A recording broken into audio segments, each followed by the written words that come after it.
The person who leaves you drained, lonely, and hollow isn't society. It might be your own flesh and blood. It's not death that makes old age painful. It's toxic relationships that drag on until your final days. Aging isn't as terrifying as being surrounded by people who don't understand you, don't value you, and worse, see you as a burden or a wallet they can drain to the last dime. In this video, you'll face the truth about 5 types of people you must avoid, whether they're your children, relatives, or once close friends. This isn't blame. This is a wake-up call. If you want peace in your final years, watch till the end. It won't be easy to hear, but it's what you need to know before it's too late. If this is your first time visiting the channel, hit subscribe and like so you don't miss out on exciting upcoming content.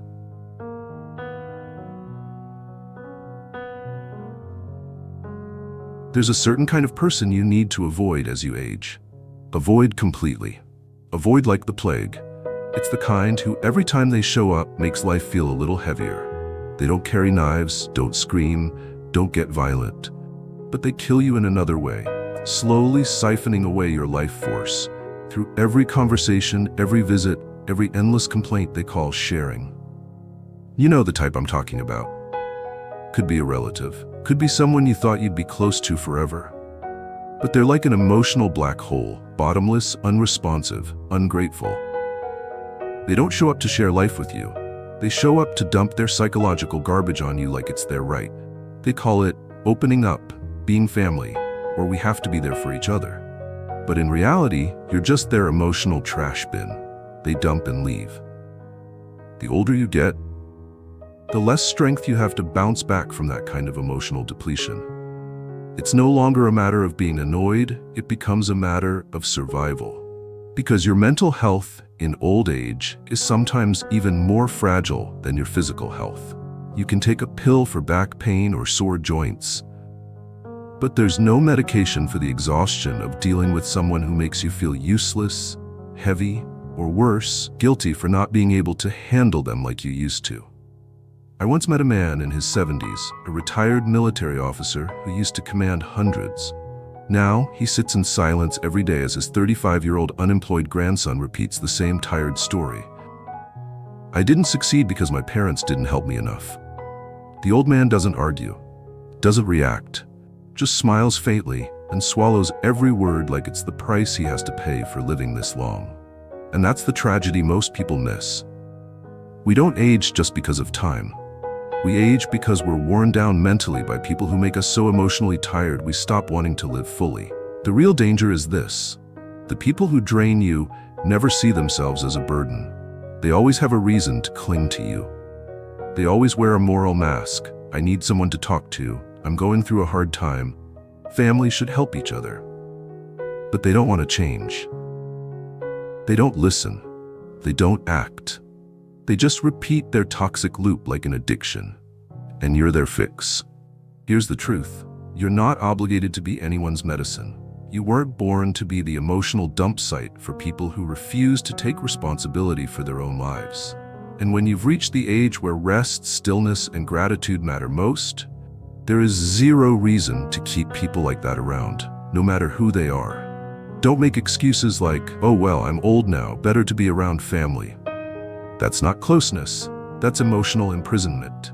Don't lie to yourself thinking you're helping them, if what's really happening is they're draining every ounce of your peace. There's a brutal truth you have to accept. Not everyone who calls you family deserves to be by your side at the end. Your body may be weaker, but your mind, your choices, your right to peace, no one gets to take that from you. No one. If there's someone who leaves you feeling heavier after every interaction, cut back. No drama, no need to cut them off. Just withdraw quietly, keep your distance according to your worth, and rebuild your environment to fit the life you deserve.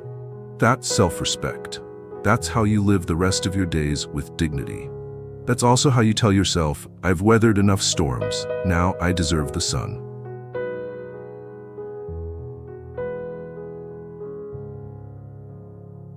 There's a type of person you should never keep close in old age, no matter if they're blood, flesh, or a grandchild you raised with your own hands. It's the kind who only care about your money, your property, and what they think they're entitled to, once you're gone. They don't take care of you out of love. They're simply present to see how much longer you'll live. Sounds harsh? No, it's reality, and it happens far more often than you think. There are children who call their parents a burden, but still cling to them, not out of affection, but out of fear of losing their share.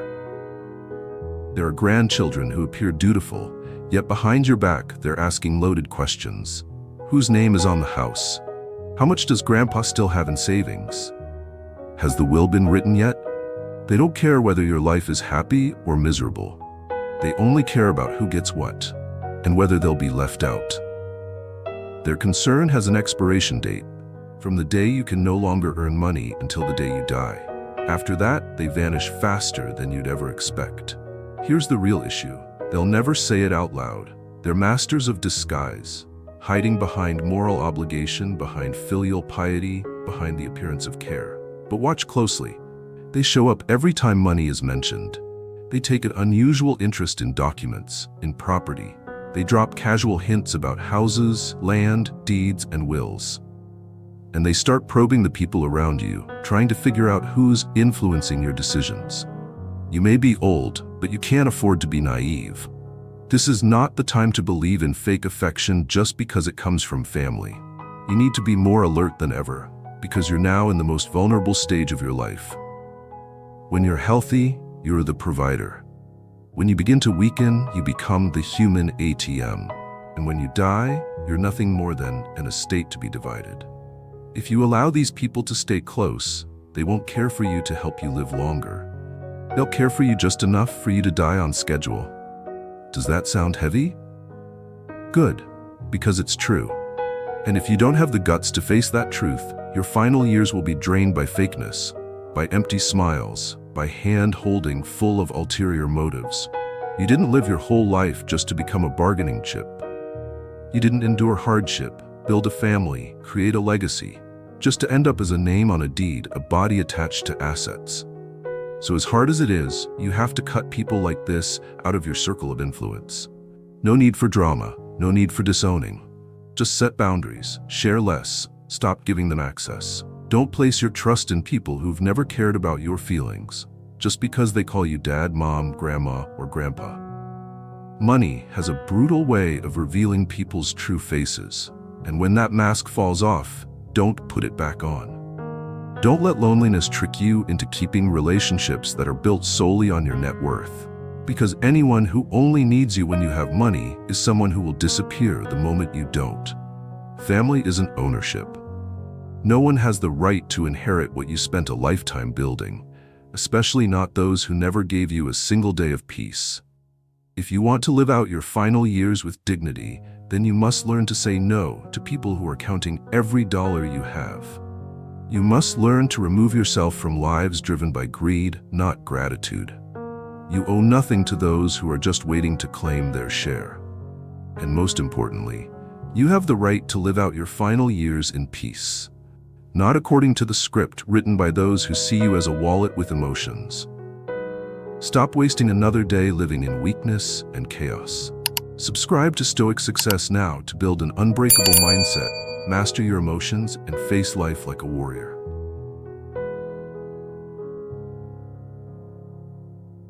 There's a hard truth no one wants to hear as they grow old. A lot of young people, including your own children and grandchildren, aren't really listening to you anymore. They don't listen to understand. They listen to argue. And they're quick to dismiss your past, belittle your experience, even mock the things you've lived through. You tell an old story, they call you outdated. You share a life lesson, they brush it off, saying, "That was then, this is now."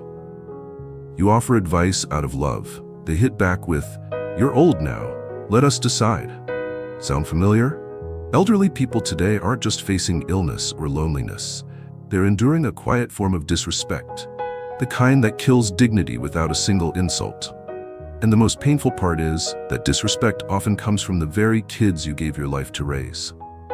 There's a particular kind of arrogance rampant in today's generation.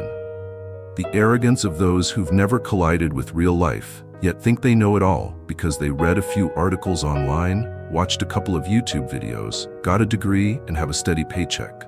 They judge an entire lifetime from the narrow lens of someone who's barely been alive for a few decades. And so you, the one who survived war, hunger, heartbreak, and had to rebuild from scratch, now get lectured by someone who hasn't even learned to control their own emotions. If you don't recognize this pattern, you'll start doubting yourself. You'll start believing you really are out of touch, that you're a burden, that you should know your place and stay quiet. That's when you begin to withdraw. Not because you want to, but because you no longer feel respected. Let me be clear, no one has the right to cut you off from your own past. That past, good or bad, is the foundation of who you are. It holds your lessons, your blood, your tears, and the falls you had to rise from on your own. If someone, especially family, treats that as worthless, they're not just insulting you. They're insulting the price you paid so they could live in a softer world. Respecting the elderly doesn't mean obeying every word. They don't speak to control, they speak to pass things on. And if someone doesn't respect you enough to listen, they don't deserve anything you leave behind, be it advice or inheritance. You don't need people around you who preach modern wisdom but can't bow their heads to someone who walked this earth decades before them. You don't need to stay close to anyone who casts you as senile just to feel smarter. And you're under no obligation to put up with condescension just because you're older. A person who lives into old age is a living archive, not to be discarded but honored. Someone who stood tall after loss, endured the times, and gave up personal dreams for family is not outdated. They are the foundation itself. So if there's anyone around you, be it your child, a relative, or anyone at all, who can't or won't respect what you've been through, you don't need them near. You can forgive ingratitude, but that doesn't mean you have to let it live in your daily life. Respect doesn't come from age, it comes from awareness. And if a young person lacks the awareness to see value in what you've lived, then their youth is just an empty shell. They haven't matured, they've only grown older. You don't need to prove your worth to anyone, especially not when you've lived enough to know exactly what that worth is built on. Guard your space, where you never have to apologize for your own past. That is the most basic right of someone who has lived and lived well.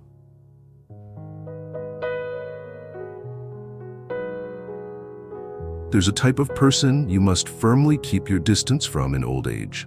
Those who refuse to grow up. They don't want your help to stand on their own. They just want you around so they can keep blaming, complaining, and loading you down with guilt. They're always the victim in every story. Always the one mistreated, misunderstood, abandoned. But there's one thing they will never do: take responsibility for their own life. It might be that child who, after 40 years, still can't let go of "I'm bitter because my parents didn't give me enough support." Or that grandchild who loudly declares, "If my grandparents had helped from the beginning, I wouldn't have failed." Or that relative who's lived recklessly all their life but always has a good excuse for not changing. And all those excuses eventually aimed straight at you. You become the excuse. The excuse for their stagnation, the excuse for their failure. The excuse to keep living a life without accountability. You don't push back because you care. You give in because you feel guilty. You try to make up for it because you think, "If only I had done things differently." But those reactions only feed one of the most dangerous forms of emotional abuse: guilt manipulation. Some wounds are caused by others, but some you allow to happen again and again because you're too afraid to cut off a bond labeled family. But in truth, is just emotional bondage. A mature person doesn't weaponize the past, doesn't use suffering to control others, doesn't turn every interaction into a courtroom where you're constantly being judged. A decent person gets up, fixes their life, and moves forward, instead of sitting still and making you pay off an emotional debt that never ends. But the kind of person you must avoid, they don't want solutions, they want pity. They want you uncomfortable. They want you losing sleep, wondering if you were ever good enough. And worst of all, they want you to feel guilty every time you choose to live for yourself. The older you get, the more vulnerable you become to these soft punches. No one's yelling at you, no one's cursing you out, and yet you still feel obligated to endure it all, to bend, to take responsibility for things you no longer control. Let me be blunt. If someone makes you feel guilty simply because you're no longer strong enough to carry them, they don't love you. They love the victim role they play to hijack your empathy. You don't have time left to fix someone else's life. That's not your job. In fact, it never was. You've already lived through enough pain. You don't need to carry the weight of someone else's emotions, especially when they refuse to face them. If someone refuses to grow up, that's their choice, not a life sentence you have to serve. Refusing to be the emotional mule isn't selfish. It means you're choosing to live what's left of your life the right way, with rest, peace, and love that doesn't cost you your sanity. You can't heal someone who doesn't want to heal. You can't save someone swimming in the wrong direction while you're already drowning. All you can do is stand firm and hold the line that keeps you from being dragged under by a life built on blame and resistance to change. Because in the end, when you're completely drained, those professional victims will be the first to leave. They weren't here to walk with you. They were here to take. And once there's nothing left to take, they'll find someone else to play out the same script they've lived their whole lives.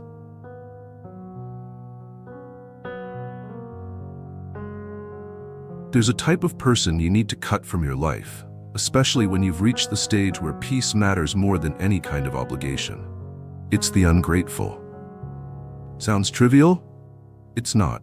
In fact, this is the most dangerous type of person, because they don't have to do anything cruel. They just need to never acknowledge anything you've ever done for them. And with that silence, they slowly erode your worth, bit by bit. The ungrateful aren't always rude.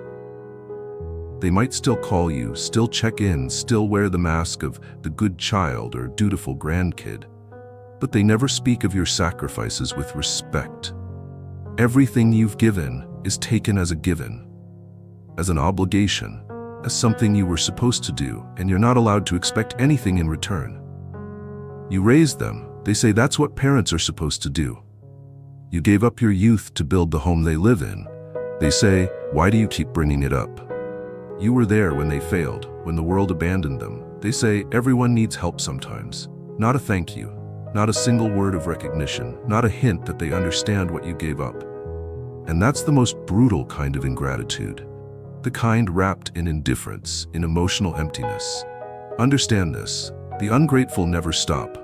They will take more, then demand even more. And when there's nothing left to give, they won't just walk away. They'll blame you for not planning ahead. You'll never have done enough, never given enough, never sacrificed enough. But ask yourself this, have they ever asked what you need? Have they ever asked if you're tired, if you're happy, if you need to hear a simple thank you? The answer is no, because they don't see you as a person. They see you as a resource, to be used while useful, discarded when not. I once met a 75-year-old man living in the same home that had been his family's for over 40 years. After his wife passed, all he had left was his son. But when he got sick, the son didn't show. When he needed conversation, the son was too busy. But when he mentioned transferring the house title to someone else because you don't need it, suddenly the son appeared. With tears, with excuses, with a carefully staged performance of regret.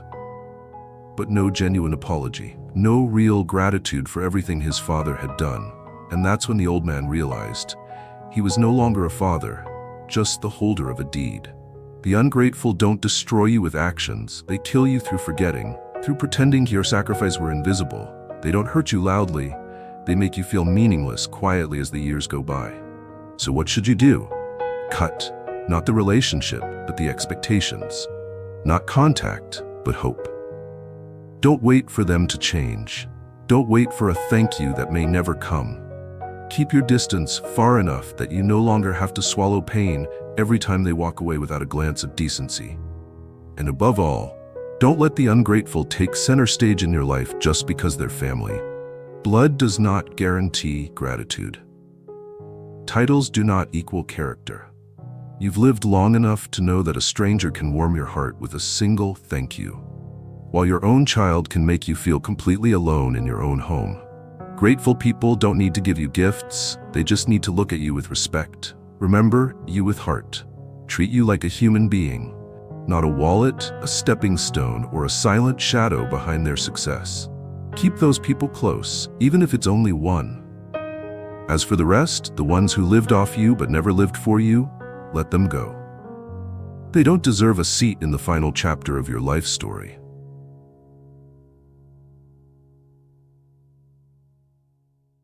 All of us will grow old someday, but not everyone will experience a meaningful old age.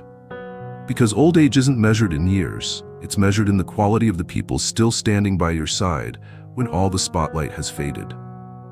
And sometimes the most painful truth is this: it's your own family that becomes your heaviest emotional burden.